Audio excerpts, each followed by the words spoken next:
अपन इनको क्या कहेंगे? प्रथम 1628 से 1652 तक। सुनना मेरी बात सारे ध्यान से। एक मंदिर है सर, जगदीश मंदिर। कौन सा मंदिर? नाम सुना? कौन कौन गया हुआ हाथ खड़ा करो। 1 2 3 4 5। कौन से भगवान का है?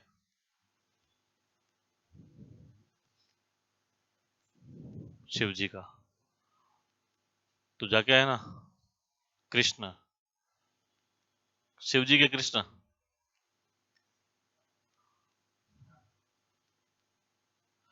मैं पूछ रहा हूँ कौन से भगवान का है? शिव जी का है? कृष्ण का है? हाँ मैडम।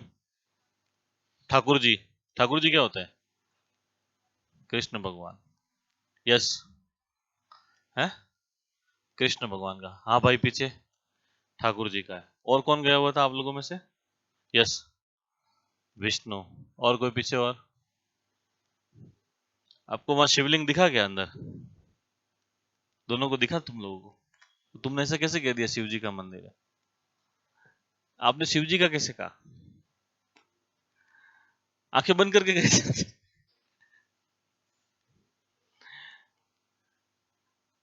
जगन्नाथ भगवान विष्णु का मंदिर है, जिन्हें ठाकुर जी भी कहा जाता है।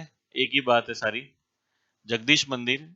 ऐसा कहा जाता है कि महाराणा जगत सिंह जी बड़े ही हालांकि अच्छे इंसान थे, दान पुण्य वाले थे, सेवा भावी थे, भक्ति भाव वाले इंसान थे। कोई जीवन में इन्होंने युद्ध युद्ध का लोड लिया ही नहीं, करना ही नहीं पड़ा इनको ऐसा, क्योंकि अपन ने उनकी अधीनता स्वीकार कर ली थी और सारा भारत ही मुगलों के अधीन था, तो फिर आपस में लड़ने वाली कोई बात थी नहीं। बड़े अच्छे इंसान थे, सेवा भावी थे। तो ये एक बार दर्शन करने के लिए गए जगन्नाथपुरी उड़ीसा। कहां पर गए? वहां पर जाकर भगवान के दर्शन करके आए। और ऐसा कहा जाता है कि वहां से जब ये वापस आते हैं तो अपने सिटी पैलेस के अंदर रात को सो रहे थे, तो इनके सपनों में भगवान आए और आकर कहा कि भाई तू वहां तक आया, वहां पर आकर तू मेरे दर्शन करके गया, तो कम से कम अपने शहर के अंदर जहां तू रहता है वहां पर भी तो मेरा एक मंदिर बनवा। तो इन्होंने जस्ट सिटी पैलेस से बाहर, जगदीश मंदिर कहाँ है? सिटी पैलेस से 2 मिनट का रास्ता है कि नहीं है? जस्ट सिटी पैलेस के बाहर जगदीश मंदिर का निर्माण करवाया था, इसलिए इस मंदिर को सपनों में बना हुआ मंदिर भी कहा जाता है। क्या कहा जाता है भाई? तो जगदीश मंदिर का दूसरा नाम क्या है? सपनों में बना हुआ मंदिर। मैंने एक दिन आपसे कहा भी था और आज फिर से कह रहा हूँ कि राजस्थान के अंदर जब भी आप किसी मंदिर में जाते हो तो पहले सीढ़ियां आती है, फिर एक ऐसा चौक आता है कि नहीं आता?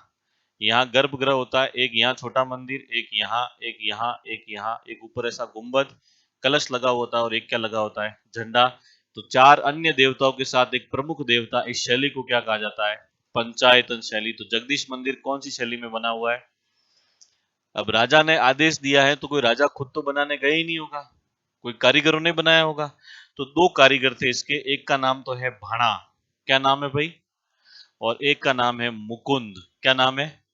तो जगदीश मंदिर के दो कारीगर थे, पहले का नाम क्या है? भाणा। दूसरे का नाम क्या है? मुकुंद। कौन सी शैली में? पंचायतन। कौन, क्या नाम है? सपनों में बना हुआ मंदिर। किसने बनवाया था? जगत सिंह प्रथम ने बनवाया था। विजय स्तंभ के चार कारीगर कौन थे?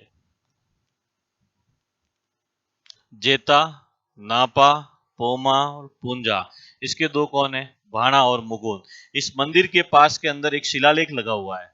क्या लगा हुआ है? शिलालेख के अंदर अगर मैं मेरी प्रशंसा करूंगा तो मैं उसको क्या कहूंगा? प्रशस्ति। इसलिए इसको कहा जाता है जगन्नाथ राय प्रशस्ति। क्या कहा जाता है भाई? तो जगन्नाथ राय प्रशस्ति कौन से मंदिर में लगी हुई है? जगदीश मंदिर में। इसके जो लेखक थे उनका नाम था कृष्ण भट्ट तेलंग। क्या नाम था?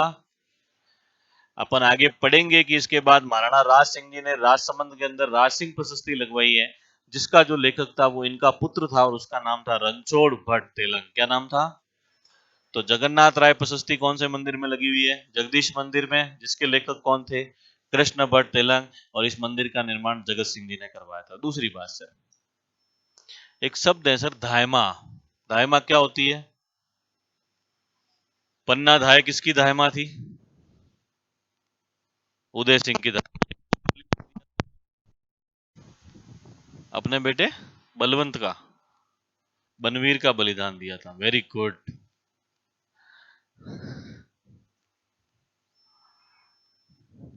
कंफर्म कर लो, बनवीर या चंदन? सोच के बताओ। श्योर है? लॉक कर दिया जाए? 1 करोड़ का ये सवाल है। अगर गलत हो गया तो 1 करोड़ आपके हाथ से निकल जाएगा। सही में कह रहा हूँ, सवाल आता है ऐसे तो सवाल पूछता है, सिंपल सिंपल से। तो चंदन का बलिदान दिया था, बनवीर ने तो वो मारना चाहता था। ठीक है मैडम। तो इनकी भी एक धायमा थी जिसका नाम था नोजूबाई। कैसी बाई? नोजूबाई। और मैंने कहा भी था आपसे कि बहुत सारे राजा महाराजा अपनी खुद की मम्मी के जितना क्लोज नहीं होते थे, उससे ज्यादा दाइमा के होते थे, क्योंकि बचपन से पालन पोषण करती ही कौन है? दाइमा करती थी। तो अब महाराणा जगत सिंह जी जवान हुए तो दाइमा बूढ़ी हुई कि नहीं हुई? उनके बचपन के अंदर वो क्या थी? जवान थी। फिर वो क्या हो गई? बूढ़ी। तो बूढ़ी हो गई जब नोजूबाई, तो ये एक बार किसके पास में आई? जगत सिंह जी के पास में आई। और आकर कहा कि आप इतने अच्छे इंसान हो, आप दान पुण्य करते हो, आपने मंदिर बनवाया, मैं बूढ़ी डोकरी हो गई हूँ।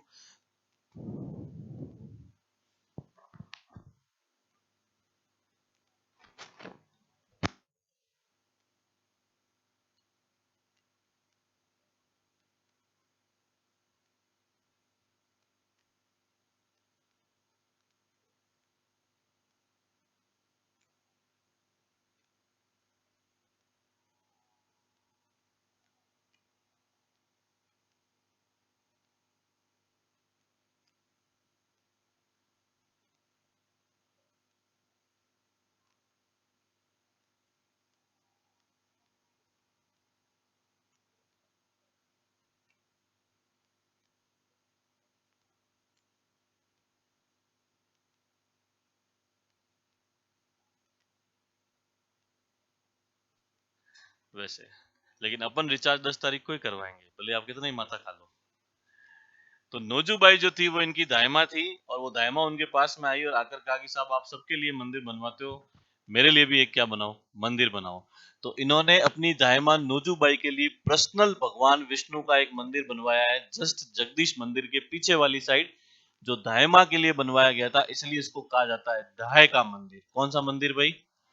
तो जिस प्रकार से नटनी का चबूतरा किसने बनवाया था, ये सवाल आ चुका है, उस प्रकार से ये भी क्वेश्चन आ सकता है कि दाय का मंदिर किसने बनवाया था? जगत सिंह प्रथम ने। दाय माँ का नाम क्या था? नोजूबाई। अब ये बड़े अच्छे आदमी थे, कोई लोड वोड इन्होंने अपने जीवन के अंदर कभी लिया नहीं, इसलिए इन्होंने सिटी पैलेस के अंदर, और आज भी बना हुआ है, एक बहुत बड़ा कमरा है, और उस कमरे के अंदर इन्होंने बहुत सारे चित्रकारों को रखा, चित्र बनाने वाले, पेंटिंग, और कहा कि तुम चित्र बनाओ जितने तुम्हें जचे उतने। उन सबको एक एक डेस्क दे दी, टेबल, और उसके ऊपर कहा कि तुमको क्या बनानी है? पेंटिंग बनानी है। तो इसलिए चित्रकारों को तत्कालीन समय में कहते थे चितेरा। क्या कहते थे?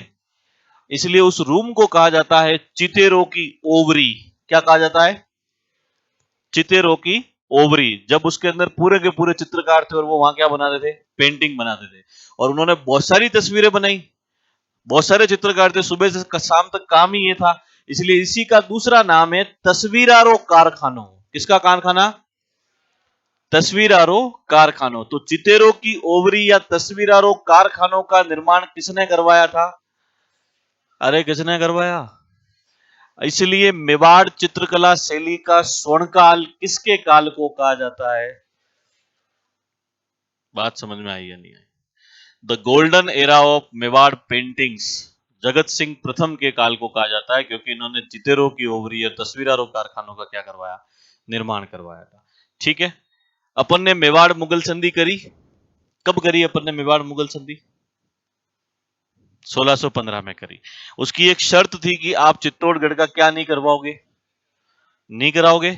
इन्होंने उसकी दीवारों को थोड़ा थोड़ा बनाना स्टार्ट कर दिया, यानी कि उन्होंने उसका दुर्गीकरण फिर से क्या करवा दिया? शुरू करवा दिया। किसने? जगत सिंह प्रथम ने। यानी आपने उस संधि को तोड़ा क्या नहीं तोड़ा? तो मुगल बादशाह शाहजहां इनसे नाराज हो गया। किससे? जगत सिंह प्रथम से। और जो देवलिया जिस समय मेवाड़ का एक ठिकाना था, जो मेवाड़ के अधीन था, इस देवलिया को जगत सिंह प्रथम ने क्या कर दिया? अलग कर दिया। किसके समय अलग कर दिया? जगत सिंह प्रथम के समय। और यही देवलिया कालांतर में फिर क्या कहलाया? प्रतापगढ़ कहलाया। तो याद रखना, देवलिया या प्रतापगढ़ जो था वो किसके समय में अलग होता है? जगत सिंह प्रथम के समय में अलग होता है। इन्होंने किसका निर्माण करवाया था? जगदीश मंदिर का और क्या बनवाया? ढाई का मंदिर। चित्रों की ओवरी तस्वीरों कारखानों किसने? जगत सिंह प्रथम ने। मेवाड़ चित्रकला शैली का स्वर्णकाल जगत सिंह प्रथम का काल। देवलिया या प्रतापगढ़ किसके समय अलग हुआ था? जगत सिंह प्रथम के समय अलग हुआ था। बात समझ में आई या नहीं आई? ईमानदारी से, मम्मी कसम खाओ देके। तो इसको आप लिख लेना सर अपने हिसाब से। चलते हैं, मिलते हैं तारक मेहता के अगले एपिसोड में। ठीक है।